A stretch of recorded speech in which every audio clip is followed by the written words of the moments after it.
ಕರ್ನಾಟಕ ರಾಜ್ಯದ ಪ್ರತಿಯೊಬ್ಬ ಕೆಎಸ್ಆರ್ಟಿಸಿ ಚಾಲಕರು, ನಿರ್ವಾಹಕರು, ನೌಕರರು, ನಿವೃತ್ತ ನೌಕರರಿಗೆ ಒಂದು ಬಿಗ್ ಬ್ರೇಕಿಂಗ್ ನ್ಯೂಸ್ ಬರ್ತಾ ಇದೆ. ಪ್ರತಿಯೊಬ್ಬ ಕೆಎಸ್ಆರ್ಟಿಸಿ ಚಾಲಕರು, ನಿರ್ವಾಹಕರು, ನೌಕರರು, ಕಾರ್ಮಿಕರಿಗೆ ಬಹಳ ದಿನಗಳಿಂದ ನಿರೀಕ್ಷೆ ಮಾಡ್ತಾ ಇದ್ದಂಥ ಶುಭ ಸುದ್ದಿ ಸಿಕ್ಕಿದೆ.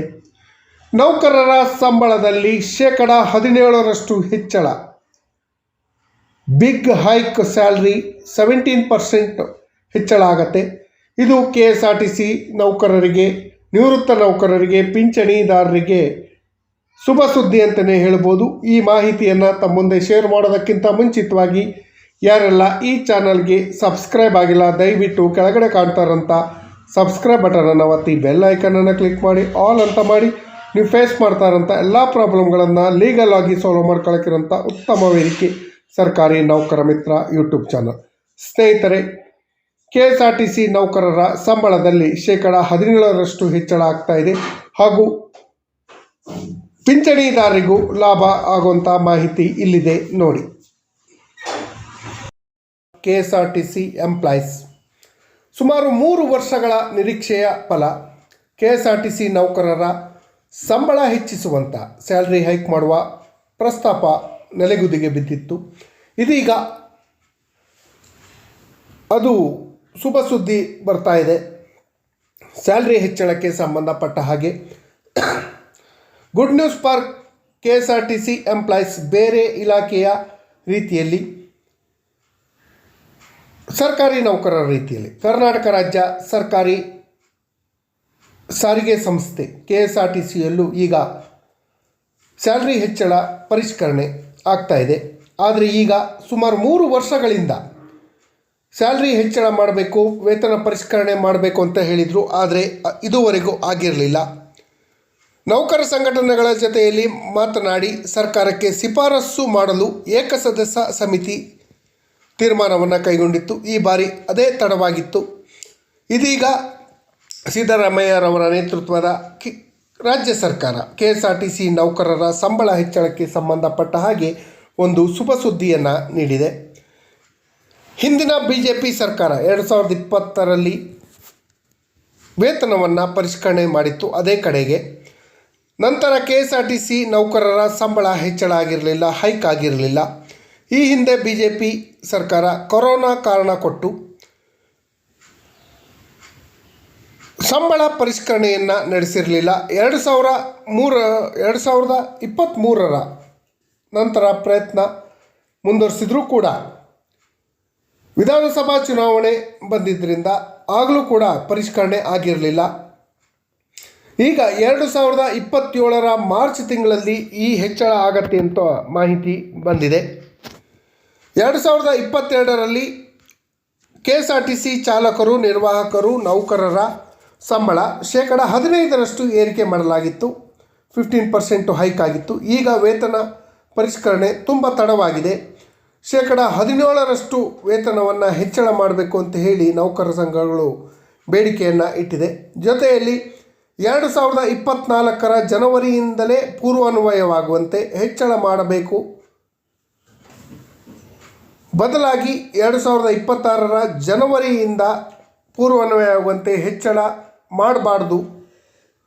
ಜನವರಿ 2024ರಿಂದಲೇ ಹೆಚ್ಚಳ ಮಾಡಬೇಕು. 17% ಹೆಚ್ಚಳ ಮಾಡುವ ಸಾಧ್ಯತೆ ಇದೆ ಅಂತ ಹೇಳಲಾಗಿದೆ. 2024 ಜನವರಿಯಿಂದಲೇ ಹೆಚ್ಚಳ ಪೂರ್ವಾನ್ವಯವಾಗುವಂತೆ ಹೆಚ್ಚಳ ಮಾಡಿ 2 ವರ್ಷಗಳ ಹರಿಯರ್ಸನ್ನು ದಯವಿಟ್ಟು ಕೊಡಬೇಕು ಅಂತ ಹೇಳಿ ರಾಜ್ಯ ಸರ್ಕಾರದಲ್ಲಿ ಕೆಎಸ್ಆರ್ಟಿಸಿ ನೌಕರರು, ಚಾಲಕರು, ನಿರ್ವಾಹಕರ ಪರವಾಗಿ ಮನವಿಯನ್ನು ಮಾಡ್ಕೊಳ್ತೀನಿ. ಕೆಎಸ್ಆರ್ಟಿಸಿ ಇನ್ನೂ ಹಲವಾರು ಬೇಡಿಕೆಗಳು ಇದೆ. ಕೆಎಸ್ಆರ್ಟಿಸಿ ನೌಕರರು, ಕೆಎಸ್ಆರ್ಟಿಸಿಯಲ್ಲಿ 4 ಸಂಸ್ಥೆಗಳು ಬರ್ತವೆ. ಕೆಎಸ್ಆರ್ಟಿಸಿ, ಬಿಎಂಟಿಸಿ, ವಾಯುವ್ಯ ಕರ್ನಾಟಕ ರಸ್ತೆ ಸಾರಿಗೆ ಹಾಗೂ ಕಲ್ಯಾಣ ಕರ್ನಾಟಕ ರಸ್ತೆ ಸಾರಿಗೆ ಸಂಸ್ಥೆ. ಈ ನೌಕರರ ಈ ಹಿಂದಿನ 38 ತಿಂಗಳ ಹಿಂಬಾಕಿ ವೇತನ ಪರಿಷ್ಕರಣೆ ಬೇಡಿಕೆಯನ್ನು ಈಡೇರಿಸಬೇಕು. ಇದನ್ನು ಈಗಲೇ ಮಾಡಬೇಕು ಅಂತ ಹೇಳಿ ಇದೇ ಜನವರಿ 29ರಂದು ಬೆಂಗಳೂರು ಫ್ರೀಡಮ್ ಪಾರ್ಕ್ನಲ್ಲಿ ಬೆಂಗಳೂರು ಚಲೋ ಪ್ರತಿಭಟನೆ ನಡೆಸಲು ಕೆಎಸ್ಆರ್ಟಿಸಿ ಜಂಟಿ ಕ್ರಿಯಾ ಸಮಿತಿ ನಿರ್ಧಾರ ಮಾಡಿದೆ. ಈ ಪ್ರತಿಭಟನೆ ಮಾಡೋದಕ್ಕಿಂತ ಮುಂಚಿತವಾಗಿ ರಾಜ್ಯ ಸರ್ಕಾರ KSRTC ನೌಕರರಿಗೆ ಬಾಕಿ ಇರುವಂತಹ 38 ತಿಂಗಳ ಹಿಂಬಾಕಿ ವೇತನವನ್ನು ಸ್ಯಾಲ್ರಿ ಅರಿಯರ್ಸನ್ನು ಕೊಡಬೇಕು. ಇದಕ್ಕೆ ಸುಮಾರು 8,010 ಕೋಟಿ ರೂಪಾಯಿ ಆಗತ್ತೆ. ಅದನ್ನು ತಕ್ಷಣ ಕೊಡಬೇಕು. ಅದ್ರ ಜೊತೆಯಲ್ಲಿ 2024 ಜನವರಿ 1ರಿಂದಲೇ 25% ವೇತನ ಹೆಚ್ಚಳ ಮಾಡಬೇಕು. ಸರ್ಕಾರಿ ನೌಕರರಂತೆ ವೇತನವನ್ನು ಕೊಡಬೇಕು. KSRTC, BMTC ಸೇರಿದಂತೆ ಇತರೆ ನಿಗಮಗಳಲ್ಲಿ ಕೆಲಸ ಮಾಡುವಂಥ ಚಾಲಕರು, ನಿರ್ವಾಹಕರು, ನೌಕರರಿಗೆ ಸರ್ಕಾರಿ ನೌಕರರಾಗಿ ಘೋಷಣೆ ಮಾಡಿ ಸರ್ಕಾರಿ ನೌಕರರಿಗೆ ಸಿಗುವಂಥ ಎಲ್ಲ ಸೌಲಭ್ಯಗಳನ್ನು ಕೊಡಬೇಕು. ನೌಕರರ ಹಿಂಸಾತ್ಮಕ ನಡವಳಿಕೆ ತಡೆ ಮತ್ತು ವೇತನ ಪರಿಷ್ಕರಣೆ. ಈ ಹಿಂದೆ ನೌಕರರು ಏನೇನು ಪ್ರತಿಭಟನೆಯಲ್ಲಿ ಭಾಗವಹಿಸಿದ್ರು ಅವರ ಮೇಲೆ ಹೂಡಲಾದಂಥ ಕೇಸುಗಳು, ಇಲಾಖಾ ಶಿಸ್ತು ಕ್ರಮಗಳನ್ನು ತಕ್ಷಣ ವಾಪಸ್ ಪಡಿಬೇಕು. ತಕ್ಷಣ ವೇತನ ಪರಿಷ್ಕರಣೆಯನ್ನು ಮಾಡಬೇಕು ಅಂತ ಹೇಳಿ ಮನವಿಯನ್ನು ಮಾಡ್ಕೊಳ್ತೀವಿ. ಅದ್ರ ಜೊತೆಯಲ್ಲಿ KSRTC ನೌಕರರು, ಕಾರ್ಮಿಕರ ಜೊತೆಯಲ್ಲಿ KSRTC ನಿವೃತ್ತ ನೌಕರರು ಹಾಗೂ BMTC ನಿವೃತ್ತ ನೌಕರರಿಗೆ EPS ಕನಿಷ್ಠ ಪಿಂಚಣಿಯನ್ನು 7,500 ರೂಪಾಯಿಗಳಿಗೆ ಹೆಚ್ಚಳ ಮಾಡಬೇಕು. KSRTC ನೌಕರರಿಗೆ ಬಾಕಿ ಇರುವಂಥ 3 ವರ್ಷಗಳ PF ಹಣ ಕಟ್ತಾನೆ ಸರ್ಕಾರ ಬಾಕಿ ಉಳಿಸ್ಕೊಂಡಿತ್ತು, ಅದನ್ನು PF ಕಟ್ಟಬೇಕು ಅಂತ ಹೇಳಿ ಮನವಿಯನ್ನು ಮಾಡ್ಕೊಳ್ತೀನಿ. KSRTC ನಿವೃತ್ತ ನೌಕರರು ಪಿಂಚಣಿದಾರರಿಗೂ ಕೂಡ ಸರ್ಕಾರಿ ಪಿಂಚಣಿದಾರರಿಗೆ ಯಾವ ರೀತಿಯಲ್ಲಿ ಪಿಂಚಣಿಯನ್ನು ಕೊಡ್ತಾರೋ ಅದೇ ರೀತಿ ಪಿಂಚಣಿಯನ್ನು ಕೊಡಬೇಕು. KSRTC ನೌಕರರ ಎಲ್ಲ ಸಮಸ್ಯೆಗಳಿಗೆ ಪರಿಹಾರ ಕೊಡುವಂಥ ಕೆಲಸವನ್ನು ರಾಜ್ಯ ಸರ್ಕಾರ ಮಾಡಬೇಕು.